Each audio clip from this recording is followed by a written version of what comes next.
Alright, so I'm going to go ahead and apologize. It may seem like I'm rushing through parts of this video. Like, for example, I'm probably going to blast through the summation a little faster than I normally would, because this is no lie my third time recording this video. The first time, the video just came out corrupted. The second time, for whatever reason, my camera just stopped recording 30 seconds in. It looks like it's still recording this time. I sure hope it is. It gave me no indication that it had stopped recording last time. Maybe I would have noticed if I had looked over there, but I mean, I should have had to worry about it, right? Like, I'm genuinely worried that my camera's dying, which sucks because secondary camera's not any good. Those are the only two I have, and I just do not have money to replace my camera right now. On a related note, if anybody wants to give me $200 to $300 to buy a Canon that won't just need to be replaced again in like 4 to 6 months, I'd really appreciate it. Links in the description. I don't expect any of you to, but if any of you came into any money and don't have anything better to do with it, I might as well ask, right? Like, I'm not going to lie to you guys, I'm half panicked over here right now. That said, I don't want to make this a whole episode of me begging for money.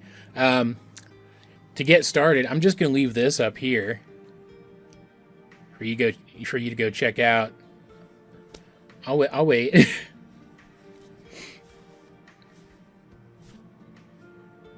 You done? All right, cool.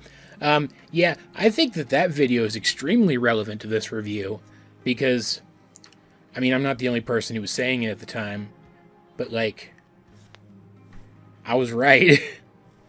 Turns out King is in fact a Titan. Now, to get this out of the way right out the gate, I do not think that he is literally the son of the Titan. I know the episode kind of implied that, but I don't think that's the case. Like, I know this is a magical world with weird creatures that can do weird stuff, but unless the Titans were smaller creatures that could, like, grow that big magically or something, I just don't see how something as big as the Titan could mate with something big enough to survive mating with it, but that was also small enough to lay the egg that King hatched from. That just does not make sense to me. And even if they do reveal that the Titan is literally King's father, I'm still going to have trouble parsing that. Like, I know that propaganda poster or whatever it was supposed to be that Bill guy showed off in the episode literally called the being that we know is King, that they didn't know what it was, we know it as King, the last son of the Boiling Isles, but like, that's just a turn of phrase. Like, Superman's the last son of Krypton, and granted, Krypton is not literally a biological thing that can give birth to things, at least as far as I know. That might be a thing they've done in the comics at this point that I'm just not aware of. But at least back when that phrase was first being used, it wasn't. Whereas the Titan is. But I still don't think that that's definitive evidence, right? Like, the closest thing we have to evidence that his father was the Titan is those reliefs in the Tower Castle thing where he was found. Where the thing that we were supposed to assume is his father was fighting something that looked vaguely like the other Titan with the weirder mouth shape that we saw in Ida's Albi stream, and again in this episode. That's where our heroes went in this episode, in case you guys missed it. Because the implication is that it was a fight between the Titan and that thing that created both of those different Titan-based islands, right? But these two species of Titan might just be things that are natural enemies.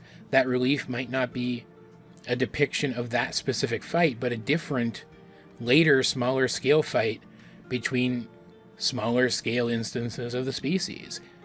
After all, while the skull of the Titan is similar to the other Titan in that relief, the one that we assume is King's dad, it's not even close to the same. And we see a lot of Titan skulls in this episode.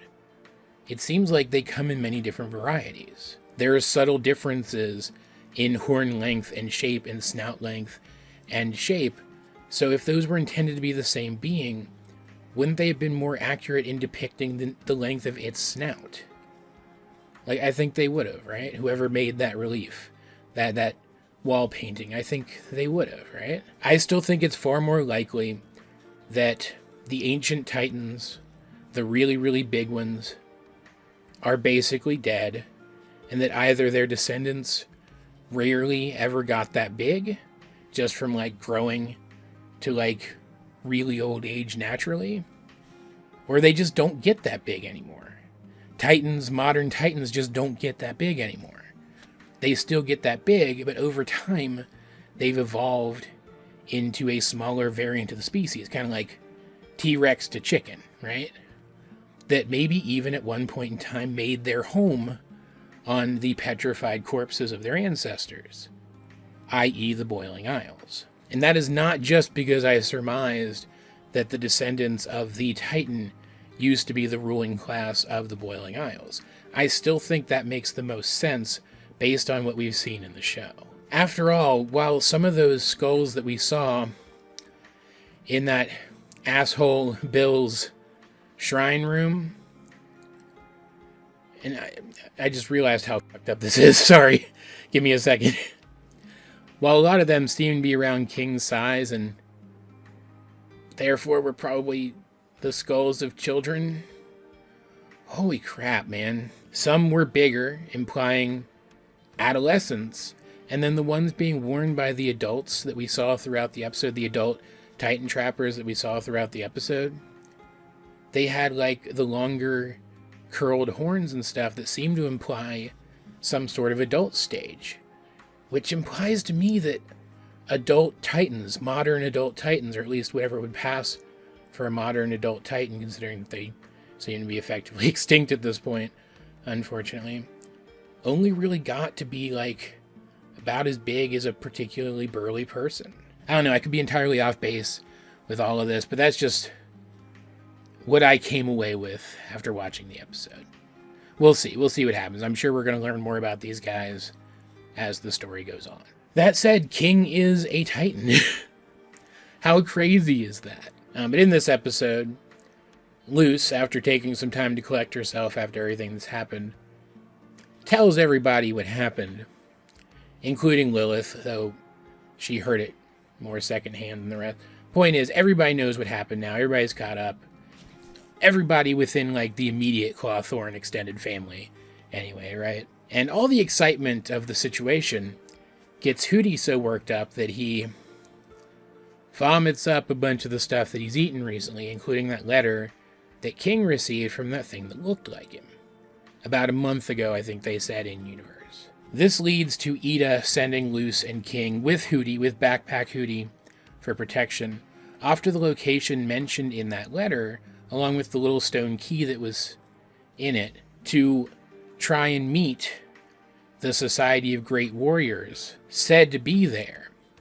Not really expecting them to meet anybody, but figuring that if they do, King will finally get to meet his actual blood family. And I love her motivation for doing so. She has this little conversation with Lilith about how she's so sorry that these kids have gotten wrapped up in all of this.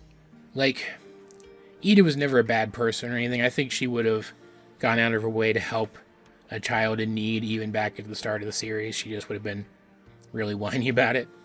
But she used to be a lot more selfish and self-centered, and now here she is. She learns all this stuff about the evil ruler of her society, and her first thought is for others. It's that these kids don't deserve this, and she wishes that she could do all of this for them. They didn't have to carry any of the weight in this endeavor. It was a really cool character moment, and I appreciated it a lot. And it worked as an excuse for her to send them off to this distant place to try to get them as far away from Bellows as she could for as long as she could. And hey, if they happen to meet a society of great warriors that might ally with them in their fight against Bellows, all the better. But once they arrive there and they use the little stone key to literally teleport themselves to a different place where all these guys live, immediately this felt too good to be true. Because, like, King has grown a lot, right? He's developed a lot as a character. I kind of expected that if we ever met his people, they'd act like he used to, and he'd have to be an example to help all of them learn to improve themselves, right? But no, they just feel like dudes, like guys, like people, like regular people. They didn't feel like other kings at all. And that's because they're not. These Titan trappers wear the corpses. God, this was a messed up episode. I'm only just now processing it. It took me 3 recordings of this video to fully process it. Holy crap. They wear the skins and the skulls of the Titans they hunted. Or I guess rather the Titans that their ancestors hunted. So they can blend in with their enemy. And they just think that King is wearing a costume following in the traditions of his people. They don't realize what he is. Their leader, though, Bill, has supposedly received messages from their god. I think they called him like the Great Hunter or something. It doesn't really matter, though. It's just the Collector lying to them. But he supposedly received word from this thing at some point that there is one Titan still out there that they need for a ritual in order to resurrect their god and bestow upon them great power and glory. And it's really cool. Luz goes to have an audience with him to try to get him to lend his army to their cause. And he's talking about how even young Titans have like this kingly ambition, and they make the same kinds of noises that King does. And as this is happening, we can hear King making those noises outside of his window. And he and Luz, just as Luz has seen the shrine to the Collector and recognizes what it is and sees all the child skulls surrounding it, they both come to the realization at the same time of what King is. And so now the others, at this Bill guy's behest, are about to enact this ritual, rather. God, I'm actually kind of shaken at this point, guys. This ritual to sacrifice King, seemingly in an attempt to give the Collector a corporeal form. Which, I'll talk about that in a minute, because I think that might still be a thing that can happen, and I'm really scared.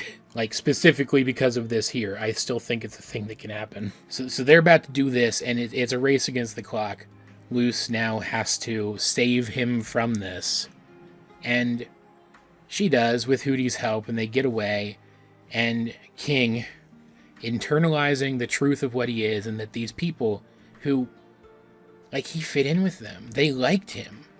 When their leader came down and told them what King was and what they had to do to him, they were reluctant to do it because this is a child and he's not, like, inherently evil like this Bill guy has been telling them all Titans are since the modern version of what they are has formed. But he internalizes what he is and the fact that he's lost these people, this new family that he was already beginning to forge, right?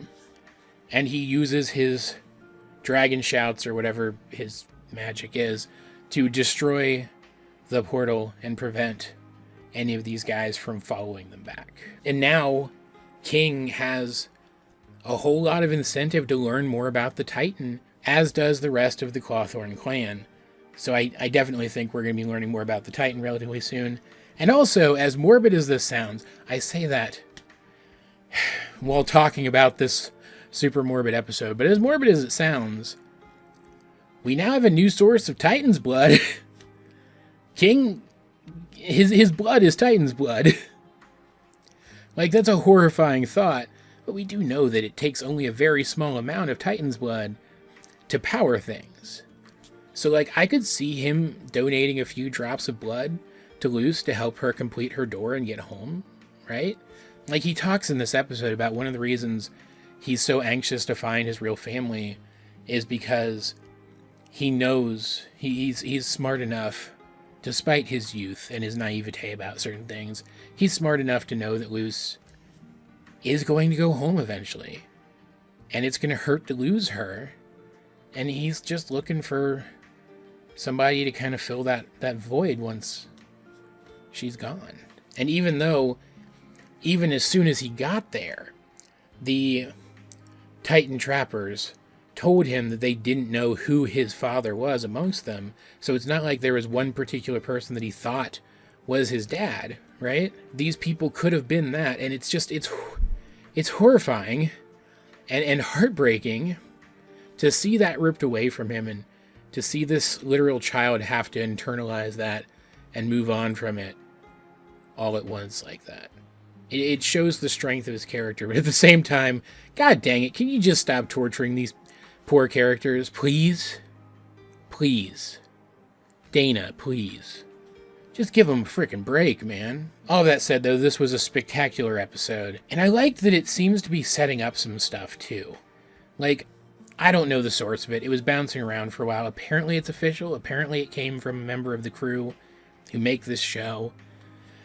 But apparently there is art circulating around of Luce painted up like the Collector, seemingly having become the Collector's corporeal form. And while I do think that one of these witches that disguised themselves as Titans and became the Titan Travelers, I do think that one of them was originally going to be this for the Titan. Probably that Bill guy, right? Like, I do feel like his name is probably a reference to Bill Cipher, a character who his end game was to set things up so that he would gain a corporeal form, right? I do still think it's possible that the Collector could find himself a corporeal form amongst the people who typically surround King, because as they're preparing to sacrifice King for the ritual, they say the connection has been made. And whatever that means, there's never any indication that whatever connection was made was unmade. So I think King is still in some way connected to the Collector. Which is terrifying. Is Luce going to be possessed by the Collector? I certainly frickin' hope not. But it's not like there isn't precedent for the Collector having a corporeal form. We saw what seemed to be a corporeal version of the Collector in Ida's Albeast dream. And it was shrouded. We weren't able to see its face. So I could totally buy that was specifically because we were going to see the Collector's face later.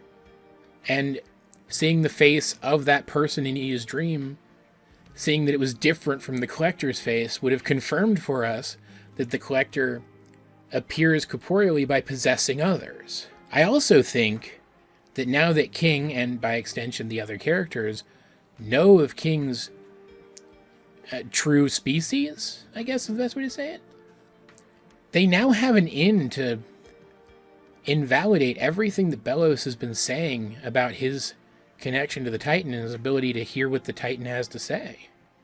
Because here is a literal Titan, and he vehemently disagrees with what Bellows is doing. It's a surprisingly deep episode, which shockingly continues the theme of serial child murder from the last one.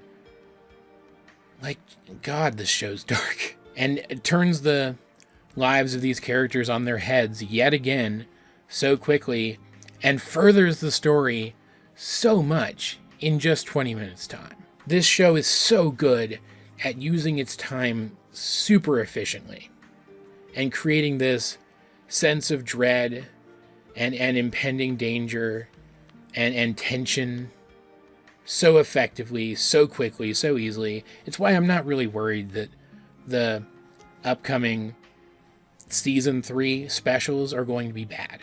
I think maybe we won't get everything from them that we would have gotten from a season 3, but I still think they'll be good because this show is just so good at using its time effectively. While the implications of Edge of the World, have I even given the title of the episode yet? It's Edge of the World.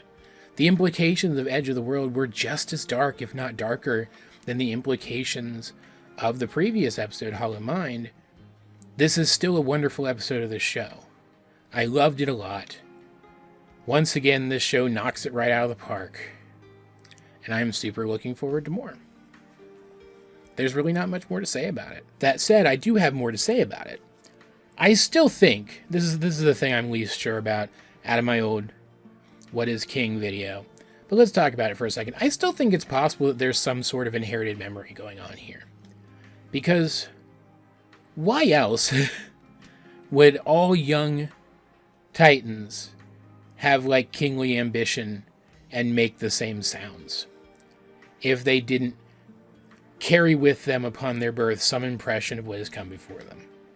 Because, like, yes, it's possible that the Collector, knowing that there is one Titan left, and being this sort of semi-omnipotent thing, might have given the Titan Trappers specific details about King himself, but I don't think that's correct, because if he knew specifically who and what King was, wouldn't he have sent these guys, or had Bellows send his guys to the Owl House to recover King way before this, if he knew specifically that he was looking for King? If he didn't just broadly know that there was still one Titan in existence, right? Like, I keep coming back to how, seemingly, back when King's father was killed or driven away from that tower or whatever specifically happened to him, King, while still inside of his egg, heard the word son, or he heard a cry that meant son, or something along those lines. And he knew already what that meant. Like, yes, it's possible that his parents talked to him while he was gestating in his egg, but he still wouldn't have had the context to know what the words meant that they were saying to him. And he seemingly already knew language by the time Ida found him, at least to some degree or another. Enough to understand the context of what he saw in those wall paintings at the very least. He had knowledge that I wouldn't have expected him to have as a newborn. And now we learn that these things are all born with certain tendencies in common with one another. I do think it's still possible that this theory is correct. Also, I am fairly certain at this point that if my theory about there having once been a society of these smaller Titan variants living on the Boiling Isles, that they were originally killed off and or driven off by the precursors to these Titan Trappers. That it's the precursors to these guys who attacked that tower where King was born. And that King was just there a lot longer than we realized, or it took him a lot longer than we realized after that happened to hatch. And that in the meantime, witches, possibly even witches who followed these Titan Trappers to the Boiling Isles in the first place, moved in and built their society where this other society used to be. There you go. Some mini theories for you. This was really disorganized because I was trying to cover everything I talked about in those other two videos that I didn't get to make. And I did a real bad job of it. I apologize. All of that said, though, what did you guys think of the Owl House episode Edge of the World? If you have seen it, let's get a discussion going in the comment section down below. And also, tell me what you think of any of the ideas I put forth in the episode. Really appreciate it. And while you're down there, you might as well like the video, share it with anyone else who you think would enjoy my content, subscribe if you haven't. You can also check out links to my various social medias as well as the many ways you can help out the channel. Those will be in the video description. But either way, this has been AJ22, and I will talk to you guys later.